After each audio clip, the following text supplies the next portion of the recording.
Necessites un advocat i no saps on trobar-lo? Atlegem Abogados és un despatx situat a Esplugues de Llobregat, especialitzat en dret laboral, dret de família, dret de consum i assessorament fiscal i legal d'empreses. La satisfacció del client és la nostra raó de ser.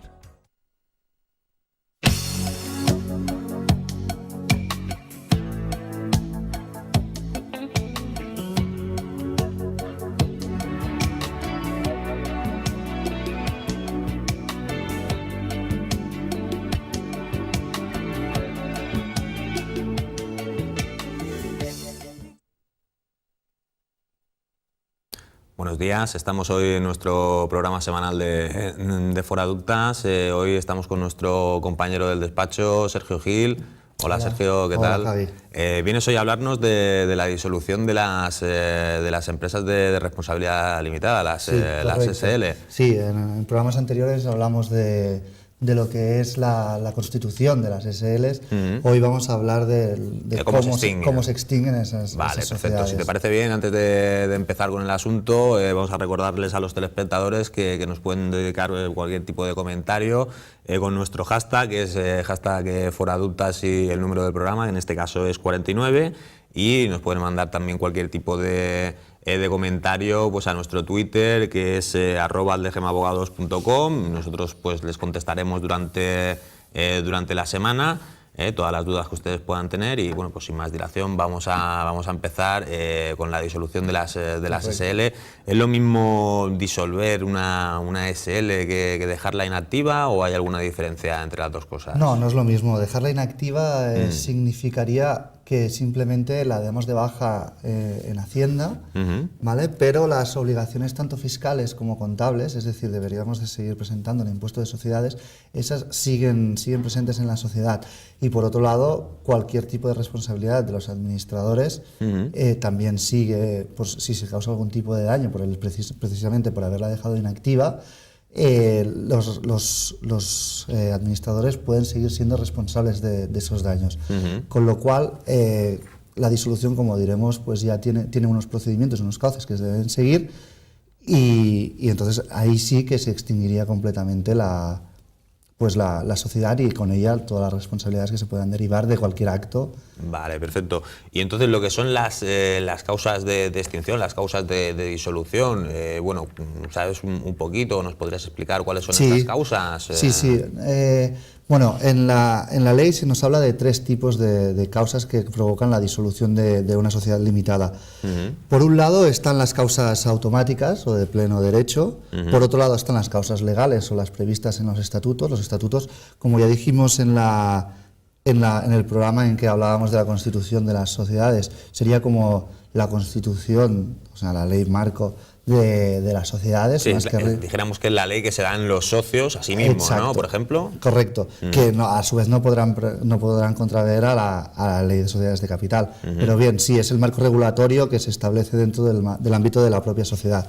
¿De acuerdo? Y luego ya finalmente se podrá disolver por un acuerdo de la Junta General. Bien, entonces vamos con cada una de ellas un poco. No entraremos en todas y cada una de las causas porque son bastantes, pero para que más o menos tengamos unos ejemplos de qué significa cada una de ellas. Pues por causas automáticas, por ejemplo, sería que se hubiera transcurrido el plazo de la sociedad. Es decir, hemos constituido una sociedad para un plazo determinado, simplemente pues porque queríamos hacer un producto determinado o simplemente una acción determinada, prestar un servicio determinado que solo duraba, pues, no sé, me lo invento, en verano, o solo una temporada, lo que sea. Lo hemos hecho específicamente para eso. Cuando concluya, entonces se puede iniciar, y se debe iniciar el proceso de disolución. Es hacer, dijéramos, una sociedad pues como si fuera un contrato de obra y servicio, ¿no? Correcto. Es simplemente pues una sociedad temporal en el momento en que una fecha límite, en el momento que ha transcurrido esta fecha límite, se extingue la sociedad. Bueno, se debe empezar a hacer el procedimiento de disolución, ¿de acuerdo? Entonces, otra causa automática, es decir, automática es porque es que tiene que ser así, es decir, si se cumple este requisito y no se empieza la disolución, entonces empieza la responsabilidad de quien fuera administrador en ese momento de la sociedad, vale. ¿De acuerdo? Entonces, otra causa automática de disolución de la sociedad es por haber transcurrido un año desde que se redujo el capital a la mitad de lo que por debajo del mínimo legal. ¿Vale? Es decir, para constituir una SL necesitamos 3.001 euros. Entonces, si nos reducimos por debajo de esa cantidad, estamos automáticamente en una causa de disolución de la sociedad. Bueno, pues eso sí. Tiene que haber transcurrido un año, ¿no? Desde que se ha bajado, dijéramos, el capital social a la mitad. Correcto. Vale.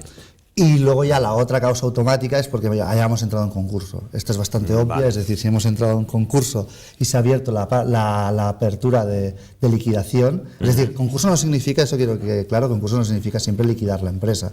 Pero si hemos entrado en concurso y resulta que no hemos podido salvar la empresa porque bueno, hay muchas deudas y no hemos podido pagar a todo el mundo y la empresa es pues resulta que es imposible su viabilidad, entonces se inicia lo que se llama la fase de liquidación. En ese caso, obviamente, pues ya empezará la disolución de la sociedad.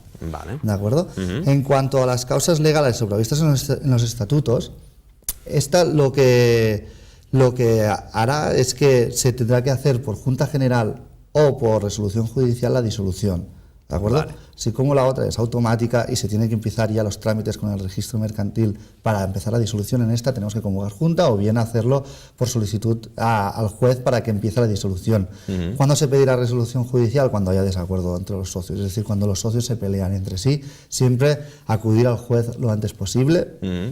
Y entonces el juez se encargará de hacer todos los trámites bien para disolver la sociedad, para convocar junta o para hacer cualquier trámite que los administradores no hagan porque simplemente no pueden hacerlo. Para puntualizar un poquito, esto de que nos estás hablando son los procedimientos de disolución. Las ¿no? causas de disolución. Las causas, pero no los procedimientos. De momento no. Vale. ¿Vale? Vale.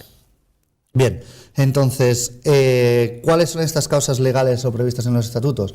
Pues o bien que se haya también concluido el objeto social que habíamos establecido en los estatutos, que haya una imposibilidad manifiesta de conseguir ese objetivo que se propuso en la sociedad. Es decir, nosotros siempre cuando constituimos una sociedad ponemos un objeto social, es decir, ¿para qué constituimos una sociedad? Si resulta que con el devenir del tiempo ese objeto social pues resulta imposible, también deberemos empezar a hacer un procedimiento de disolución. Vale. ¿De acuerdo? Y sobre todo también otra causa de disolución es la paralización de los órganos sociales. ¿Esto qué significa? Esto se da cuando en el órgano de administración, es decir, o bien porque hay un administrador único y unos socios que bloquean las decisiones del administrador. Por ejemplo, cuando el administrador único, pueda tener un 50% y los otros socios lo que suman también es un 50%, exacto, puede llegar a haber este bloqueo. Exacto, ¿no? porque si hay no decisiones que son de mayoría más uno, con lo cual ahí se podría bloquear y si se bloquea, entonces, claro, si no se pueden tomar decisiones, al final se tiene que disoler. Vale. ¿De acuerdo? O incluso dentro del propio, si hay un órgano de administración, no solo un administrador único, sino que estamos de tres o más administradores, que entonces es un consejo de administración. Si dentro del consejo de administración hay desavenencias y también se paralizan el órgano de administración, es decir, que no se pueden tomar decisiones, también estaremos dentro de una causa de disolución y se tendrá que convocar junta y decir, señores, aquí no tiramos para adelante, debemos de disolver esta sociedad. ¿De acuerdo? Y otra de las causas que provocan la disolución de la sociedad, como hemos dicho ya por último, es por acuerdo de la Junta General. Esto simplemente es, se reúnen los socios y deciden porque quieren. ¿Por unanimidad tiene exacto, que ser? ¿O? Sí, pues deciden disolver la sociedad. ¿De acuerdo? Es decir, no queremos continuar y disolvemos. Vale, estos son las causas, ¿no? Y los procedimientos de disolución. Exacto. Yo creo que nos los has indicado un poquito ya en este anterior comentario, pero bueno, vamos a explicarlos un poquito con más detalle. Como he dicho un poco antes, al principio, si son causas automáticas, será el registrador a instancia de cualquiera de los socios de la sociedad el que indicará que anotará en la hoja registral de la sociedad que la sociedad está en causa de disolución, ¿de acuerdo? Y que tendrá que se tiene que iniciar ya la propia disolución, es decir, pues repartir los bienes que queden o ver qué se hace con los bienes y con las obligaciones de la sociedad, ¿de acuerdo? En el caso de que haya estemos en una fase de concurso, será el juez el que indique cuándo empieza la fase de liquidación. ¿De acuerdo? Es decir, lo que hemos dicho antes, si el concurso vemos que no tira más para adelante en el sentido de la viabilidad de la sociedad, será el propio juez el que en un momento determinado diga, bueno, señores, hasta aquí no podemos seguir más con la sociedad, que se inicie ya el procedimiento de liquidación de esa sociedad, es decir, que se liquide la sociedad, los pocos bienes que puedan quedar en un concurso, que seguramente pocos quedarán. Sí, ¿no? Pocos quedarán, algunos quedarán, pero serán para pagar las deudas. ¿De acuerdo? Entonces, bueno, ¿y qué se hace con esas obligaciones que quedan pendientes?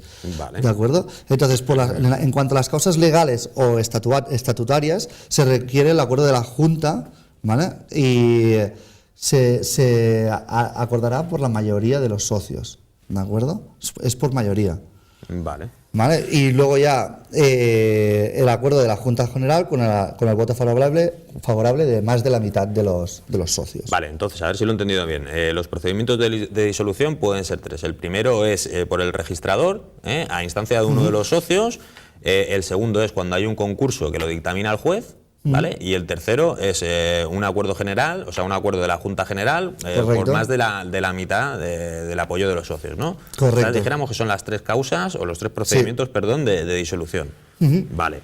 Y si concurre alguna causa legal o estatutaria, ¿esto es obligatorio disolver siempre la sociedad? O... Sí, los administradores tienen un plazo de 2 meses para convocar la Junta y acordar la disolución de la sociedad. Vale. En el caso de que no lo hagan, en el plazo de 2 meses, entonces cualquiera de los socios puede pedir responsabilidades a los administradores. O sea, puede pedir la obligatoriedad. O sea, puede pedir que los administradores convoquen esa junta, obligarles a convocarla, y además estarán incurriendo en responsabilidad en el caso de que se provoque algún tipo de daño tanto a los socios como a un tercero. Vale, o sea, que si no se convoca, dijéramos que los administradores tienen aquí una responsabilidad. Correcto. ¿Tienen algún tipo de responsabilidad más en esta fase o simplemente es por el hecho de no convocar la Junta? Bueno, de momento es por lo que te he dicho, si provocan algún tipo de daño bueno, a terceros o a un socio, ahí es donde se establece. La responsabilidad de los administradores siempre será cuando provocan algún tipo de daño a alguien, vale, a la propia sociedad o a un tercero o a los socios. Bueno, pues entonces tenemos ya que hemos activado estos mecanismos de disolución, estos procedimientos de disolución. Una vez que se ha disuelto la sociedad, ¿se puede volver a reactivar o ya está muerta para siempre? No, a ver, tú puedes volver a redactar unos estatutos. No hará falta, es decir, siempre y cuando no hayamos entrado en una fase de liquidación de la sociedad, es decir, que nos hayan empezado a repartir los bienes y hayan desaparecido las causas de disolución, es decir, si por ejemplo la causa de disolución es que se haya reducido el capital por debajo del mínimo legal, pero hemos hecho una ampliación de capital, pues bueno, podemos volver otra vez a reactivar, a cancelar a paralizar esa disolución y volver otra vez a poner en marcha esa sociedad. Vale. Sí que es cierto que cuando nosotros tenemos una sociedad de cualquier tipo, ¿no? Hay una gran cantidad de información, una gran cantidad de papeleo, una gran cantidad de documentos, ¿no? ¿Qué es lo que se hace con todos estos documentos? Una vez se ha cancelado la sociedad, se tienen que eliminar, se tienen que guardar durante un tiempo por si hay o puede aparecer algún tipo de responsabilidad.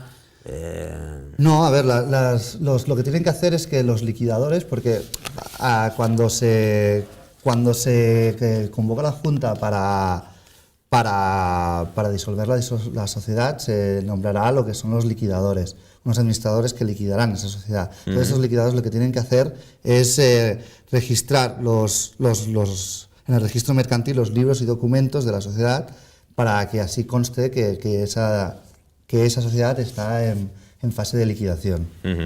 Vale. Y bueno, en fase de liquidación pues se entiende que hay unos bienes ya concretos, ¿no? ¿Qué es lo que pasa si una vez se ha extinguido la sociedad, ya pasada esta fase de liquidación, resulta pues que aparecen bienes nuevos que no estaban contabilizados en esta anterior fase de liquidación? ¿Qué es lo que pasa con ellos? Bueno, pues estos bienes se adjudicarán a los socios, ¿de acuerdo? En cuanto a la cuota adicional que les corresponda. ¿Vale? Es decir, si yo tengo el 50%, tú tienes el 30% y hay otro que tiene el 20%, pues a cada uno se le adjudicará conforme a la participación que tiene a la sociedad esos bienes. Lo que se intentará es que, claro, si por ejemplo es un inmueble, para facilitar las cosas lo que se intentará es convertir ese inmueble en líquido para que sea más fácil y repartir así lo que le corresponda a cada uno de los socios, ¿de acuerdo? Vale, bueno, hemos puesto, dijéramos, el ejemplo bueno, ¿no? El ejemplo de que una vez cancelada la sociedad y liquidada, etcétera, etcétera, de repente aparecen bienes, pero esto normalmente uno cuando tiene una empresa sabe exactamente qué es lo que tiene. Lo más lógico es que nos aparezcan deudas. Exacto. ¿Qué es lo que pasa cuando nos aparecen este tipo de deudas? Bueno, pues entonces los socios responderán solidariamente por esas deudas, ¿de acuerdo? A ver, en un principio cuando existe una liquidación, cuando hay un procedimiento de liquidación, claro, se tendrían que haber pues satisfecho todas esas deudas. Si de golpe y porrazo aparece una deuda porque los socios no se lo han manifestado, los administradores liquidadores de esa sociedad, pues al final van a ser los socios los que respondan solidariamente de cada una de esas deudas nuevas que puedan haber aparecido. Perfecto. Sí que es un poco confuso todo el argot ¿no? El argot jurídico que hay alrededor de lo que son las SLs, en general de todo el mundo mercantil, ¿no? Estás hablando de disolución, de cancelación, de liquidación. ¿Esto que exactamente qué es lo que es? O sea, ¿qué es una disolución? ¿Qué es una cancelación? No sé si nos podrías explicar un poquito. Bueno, lo que hemos dicho es la disolución es cuando hay unas causas legales que permiten que empieza a disolverse la sociedad, es decir, vale, estamos en estas causas y vamos a deshacernos de la sociedad, ¿de acuerdo? Entonces, ya la fase de liquidación es cuando empezamos a repartir esos bienes y esas obligaciones de la sociedad, ¿vale? Es decir, tanto en los socios como, bueno, incluso a pagar a terceros, porque si hay deudas, esas deudas se tienen que pagar a los terceros, y ya la fase de cancelación es cuando definitivamente ya damos por finiquitada esa sociedad, ya se ha pasado todas las fases y por fin ya, pues se cancela y ya se da por finiquitada la sociedad. Y se podrían hacer, tanto la disolución como la liquidación como la cancelación, se podrían hacer a la vez cuando no tiene deudas y solo tiene unos bienes para repartir. ¿De acuerdo? Lo podríamos hacer todo de golpe, de un solo acto. Vale, antes has estado comentando un poquito sobre una figura que quisiera que nos explicaras un poco en qué consiste, ¿no? Es la figura del liquidador. Se entiende un poco por el mismo nombre, ¿no?, de esta figura cuál es su cometido, ¿no? Pero ¿qué es lo que tiene que hacer exactamente un liquidador? Bueno, pues las operaciones que tiene que realizar un liquidador es, por un lado, formular un inventario de los bienes, así a grosso modo, porque creo que no tenemos mucho tiempo. Entonces, básicamente es hacer, como digo, un inventario de los bienes que se tienen, tanto de los bienes como de las obligaciones, encargarse de hacer los pagos de los acreedores que tenga la sociedad y repartir los bienes con los socios. Además, debe de elaborar un balance final, ¿de acuerdo?, para ver cuál es al final el resultado final de la sociedad, porque la sociedad es importante que el balance no puede quedar en negativo, ¿de acuerdo? Es decir, que quedar en negativo significaría, bueno, que hay un desequilibrio, con lo cual no puede quedar el balance final en negativo, ¿de acuerdo? Así que básicamente lo que tiene que hacer es, hasta el final de la cancelación, como digo, repartir los bienes, continuar con la contabilidad.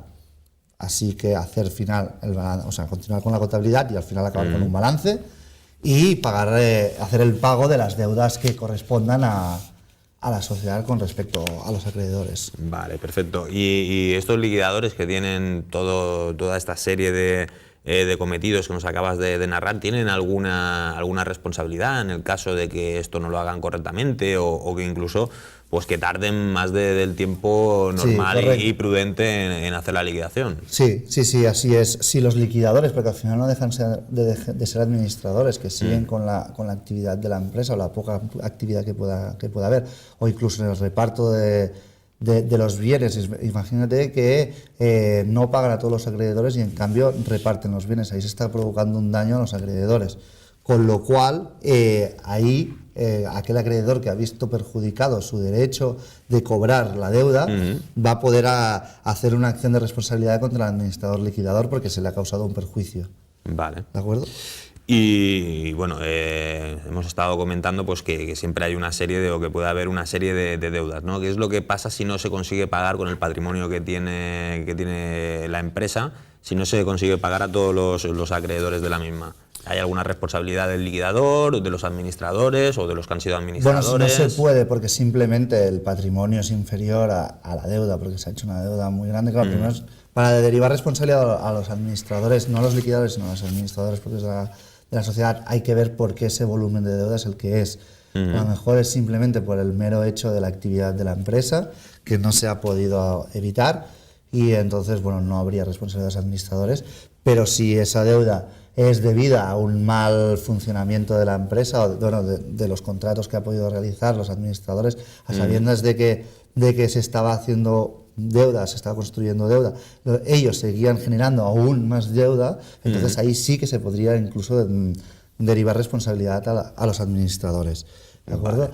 En el caso de que si no se puede llegar a pagar a los acreedores, entonces lo que deberíamos hacer es instar un concurso de acreedores, que ahí sí que si los administradores no instan ese concurso, entonces también se les podría llegar a derivar responsabilidades por no haber instado ese concurso de acreedores. Bueno, nos estamos quedando sin tiempo. Yo creo que además el tema este de que estabas hablando del concurso, yo creo que puede ser un tema, la verdad, sí, que hablaremos de muy interesante para un programa próximo. Y bueno, pues hasta aquí nuestro programa de Foraduptas de esta semana. Para cualquier cosa, pues simplemente pues recordar el Twitter, que se pueden poner en contacto con nosotros y responderemos pues durante esta semana pues todos los comentarios que nos vayan llegando. Muy bien. Hasta luego.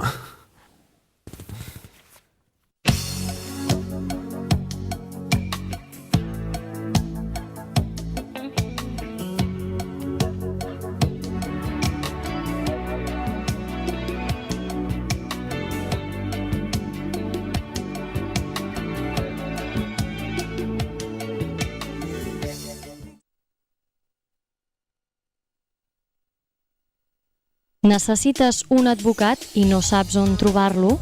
Atlegem Abogados és un despatx situat a Esplugues de Llobregat, especialitzat en dret laboral, dret de família, dret de consum i assessorament fiscal i legal d'empreses. La satisfacció del client és la nostra raó de ser.